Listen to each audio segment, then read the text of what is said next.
Saber do que está à tua espera no futuro e o que espera por você é algo magnífico, maravilhoso, então isso motiva você a passar pelo deserto e ter a certeza que você vai chegar naquele lugar que está destinado a você. Foi assim que o Senhor Jesus enfrentou esse mundo, enfrentou a cruz, porque ele sabia que aquilo que estava preparado para ele seria muito maior. Então, quando nós temos algo em vista muito maior do que neste mundo, nós enfrentamos ele com fé, com coragem. Moisés foi assim, né?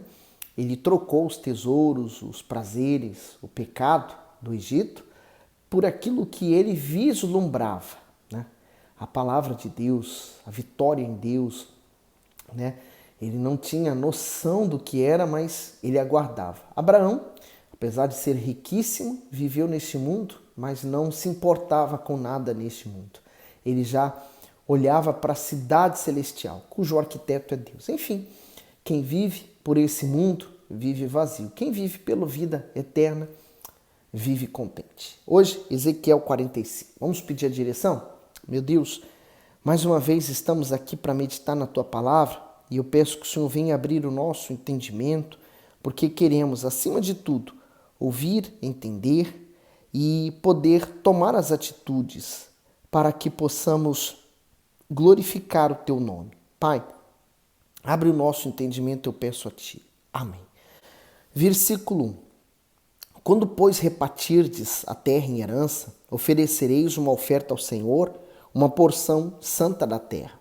O seu comprimento será de 25.000 canas e a largura de 10.000.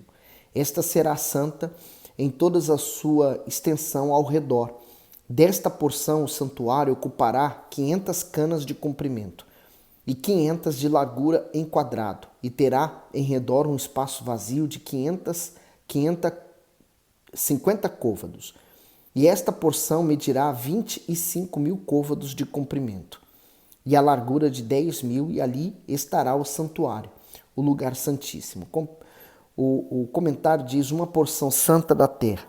Essa área em questão era a parte que abrigaria o complexo do templo. O Altíssimo já havia prometido restaurar e trazer os exilados de volta à sua pátria. Agora instrui sobre a divisão da terra novamente. A primeira porção a ser separada e ofertada a ele era o espaço do santuário.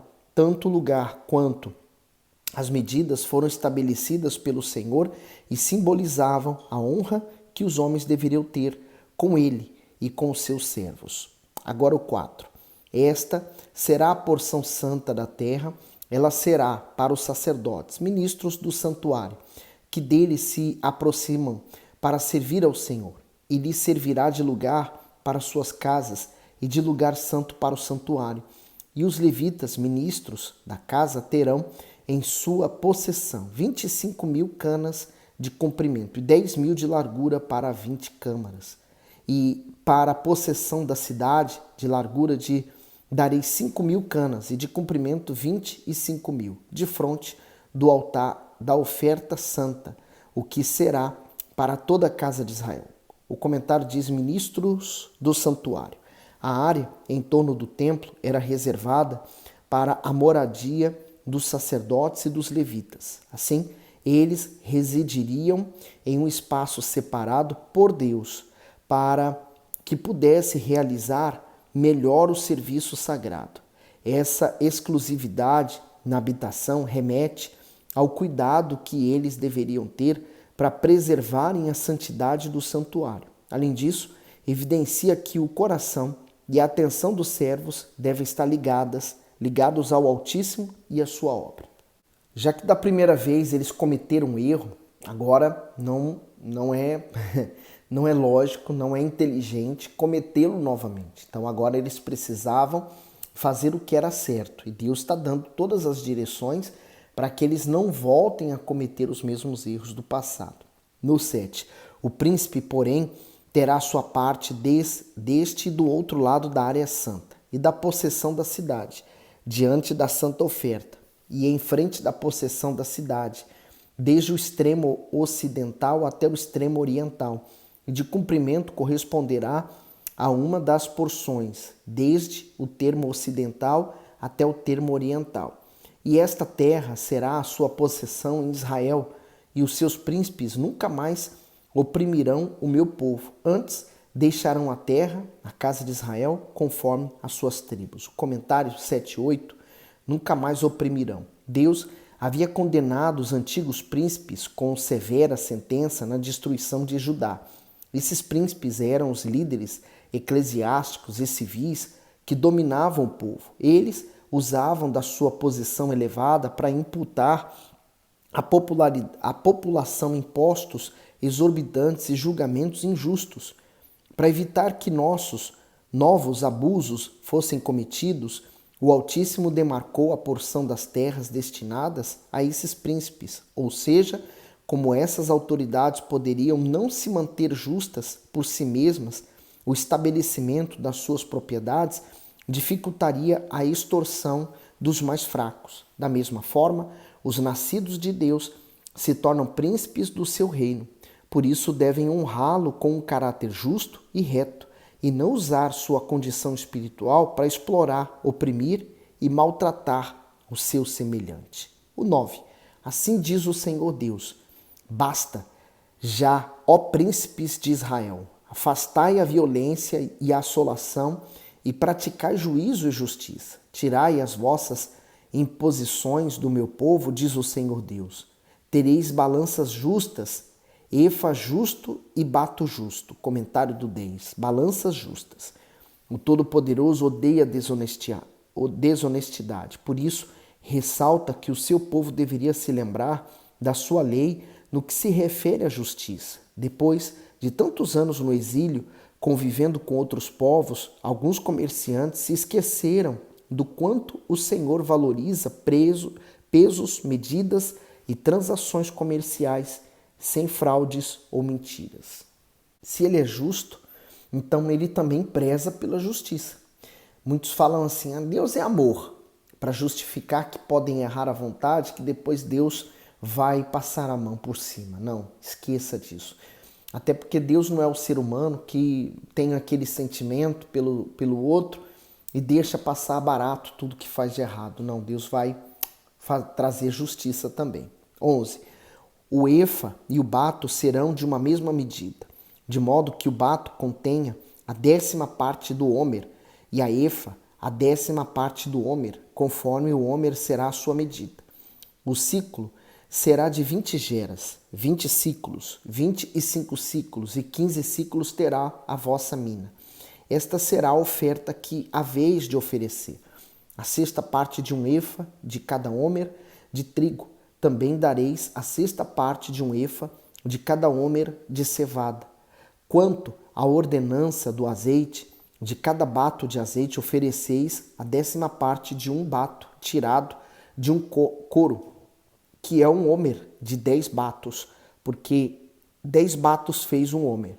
E um cordeiro do rebanho, de cada 200 da terra mais regada de Israel, para a oferta de alimentos, e para holocaustos, e para sacrifícios pacíficos, para que façam expiação por eles, diz o Senhor Deus. Todo o povo da terra concorrerá com esta oferta para o príncipe em Israel. E estarão a cargo do príncipe os holocaustos e as ofertas de alimentos e as libações nas festas e nas luas novas e nos sábados, em todas as solenidades da casa de Israel. Ele preparará a oferta pelo pecado e a oferta de alimentos e o holocausto e os sacrifícios pacíficos para fazer expiação pela casa de Israel. Assim diz o Senhor Deus: no primeiro mês, no primeiro dia do mês, tomarás um bezerro sem mancha e purificarás o santuário. E o sacerdote tomará do sangue do sacrifício pelo pecado e porá dele nas ombreiras da casa e nos 4 cantos da armação do altar e nas ombreiras da porta do átrio interior. Assim também farás no 7º dia do mês pelos que erram e pelos símplices. Assim expiareis a casa. No primeiro mês, no dia 14 do mês, tereis a Páscoa, uma festa de 7 dias, pão ázimo se comerá. E no mesmo dia o príncipe preparará por si e por todo o povo na terra um bezerro como oferta pelo pecado. E durante os 7 dias da festa preparará um holocausto ao Senhor de 7 bezerros e de 7 carneiros sem mancha, cada dia durante os 7 dias. E em sacrifício pelo pecado um bode cada dia. Também preparará uma oferta de alimento, a saber, uma efa para cada bezerro, e um efa para cada carneiro, e um hin de azeite para cada efa. No 7º mês, no dia 15 do mês, na festa fará o mesmo por 7 dias. Tanto o sacrifício pelo pecado, como o holocausto, e como a oferta de alimentos, e como o azeite. Toda essa direção que Deus está dando faria um sentido muito claro para eles quando eles saíssem dali. E Deus estava dando todas as direções do que ele queria que acontecesse depois da saída deles do Egito, da Babilônia, desculpa. Agora Ezequiel 46. O bispo começa com um comentário. Assim diz o Senhor Deus. Neste capítulo, Deus continua especificando os regulamentos para o seu povo quanto ao culto, às ofertas e às comemorações das festas. Até mesmo a entrada e a saída do templo foram determinadas por ele para que não houvesse tumulto e desordem nas celebrações. Isso mostra que tudo o que pertence ao Altíssimo segue uma direção. Nas Escrituras, percebemos que a ordem não apenas no céu, mas também na criação. O Senhor fez dos hebreus uma nação organizada, ou seja, deu a eles leis espirituais, morais e civis. Além disso, detalhou princípios voltados ao casamento, à família, à alimentação, aos negócios, às relações interpessoais e até mesmo ao cuidado com os animais. E quando o povo entrou em Canaã, o Senhor fez a divisão das terras de forma justa e funcional. Dessa forma, se quisermos que nossos jejuns, nossas orações, nossas ofertas e nossos sacrifícios sejam aceitos por Deus, devemos obedecer às diretrizes declaradas na sua palavra. Porém, aqueles que quiserem conduzir sua vida física e espiritual sem ordem e sem propósito perderão tempo, pois não conseguirão sair do lugar. Por isso que hoje nós temos a palavra escrita, né? A palavra escrita é um tesouro imensurável que as pessoas deveriam valorizar imenso, porque ela é a direção, é o pensamento de Deus, né? Começa assim Ezequiel 46. Assim diz o Senhor Deus, a porta do átrio interior que dá para o oriente estará fechada durante os 7 dias que são de trabalho, mas no dia de sábado ela se abrirá também, no dia de lua nova se abrirá. E o príncipe entrará pelo caminho do vestíbulo da porta por fora e permanecerá junto da ombreira da porta. E os sacerdotes prepararão o holocausto e os sacrifícios pacíficos dele. E ele adorará junto ao umbral da porta e sairá, mas a porta não se fechará até a tarde. E o povo da terra adorará à entrada da mesma porta nos sábados e nas luas novas diante do Senhor. E o holocausto que o príncipe oferecer ao Senhor será no dia de sábado, 6 cordeiros sem mancha e um cordeiro sem mancha. E a oferta de alimentos será uma efa para o carneiro e para o cordeiro. A efa de alimentos será o que puder dar, e de azeite um hin para cada efa. Mas no dia da lua nova será um bezerro sem mancha, e 6 cordeiros e um carneiro, eles serão sem mancha. E preparará uma oferta de manjares, um efa para o bezerro e um efa para o carneiro. Mas para os cordeiros, o que a sua mão puder dar, e um hin de azeite para um efa. E quando entrar o príncipe, entrará pelo caminho do vestíbulo da porta e sairá pelo mesmo caminho. Mas, quando vier o povo da terra perante a face do Senhor nas solenidades, aquele que entrar pelo caminho da porta do norte para adorar, sairá pelo caminho da porta do sul. E aquele que entrar pelo caminho da porta do sul, sairá pelo caminho da porta do norte. Não tornará pelo caminho da porta por onde entrou, mas sairá pela outra que está oposta. E o príncipe entrará no meio deles. Quando eles entrarem, e saindo eles, sairão todos. E nas festas e nas solenidades, a oferta de alimentos será uma efa para o bezerro e um efa para o carneiro, mas para os cordeiros o que puder dar, e de azeite um hin para um efa. E quando o príncipe fizer oferta voluntária de holocaustos ou de sacrifícios pacíficos, uma oferta voluntária ao Senhor, então lhe abrirão a porta que dá para o Oriente e fará o seu holocausto e os seus sacrifícios pacíficos, como houver feito no dia de sábado, e sairá e se achará à porta depois dele sair. E prepararás um cordeiro de 1 ano sem mancha em holocausto ao Senhor cada dia. Todas as manhãs o prepararás. E juntamente com ele prepararás uma oferta de alimentos. Todas as manhãs, a sexta parte de 1 efa, e de azeite a terça parte de 1 hin, para misturar com a flor de farinha, por oferta de alimentos para o Senhor em estatutos perpétuos e contínuo. Assim prepararão o cordeiro e a oferta de alimentos e o azeite todas as manhãs em holocausto contínuo. Assim diz o Senhor Deus, quando o príncipe der um presente a algum de seus filhos, é sua herança, pertencerá a seus filhos, será possessão deles por herança. Mas quando ele um presente da sua herança a alguns de seus servos, será deste até o ano da liberdade. Então tornará para o príncipe, porque a herança dele é, seus filhos a herdarão.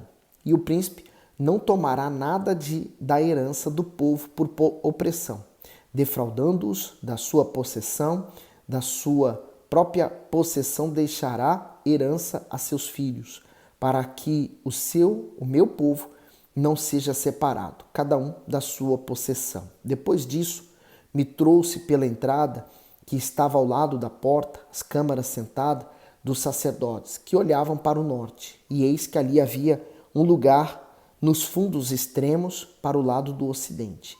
E ele me disse: este é o lugar onde os sacerdotes cozerão a oferta pela culpa e a oferta pelo pecado, e onde cozerão a oferta de alimentos, para que não as tragam ao átrio exterior para santificarem o povo. Então me levou para fora, para o átrio exterior, e me fez passar pelos 4 cantos do átrio. E eis que em cada canto do átrio havia outro átrio. Nos 4 cantos do átrio havia outros átrios juntos, de 40 côvados de comprimento e de 30 de largura. Estes 4 cantos tinham uma mesma medida. E havia uma fileira construída ao redor deles, ao redor dos 4, e havia cozinhas feitas por baixo das fileiras ao redor. E me disse: estas são as cozinhas onde os ministros da casa cozerão o sacrifício do povo. Até aqui a visão, então, que o profeta tem tido e a direção que Deus está dando já para quando eles se libertarem dali. Mas isso ainda ia rolar muito tempo, né? Foram 70 anos de cativeiro ali em Babilônia, para depois se levantar Ciro, um grande rei, e também aliado do povo de Israel, que os tirou daquela terra, né? Os libertou. E então, você gosta do conteúdo? Dá o seu gosto, põe nos comentários o que Deus tem falado consigo e compartilhe esse vídeo com alguém. Deus abençoe.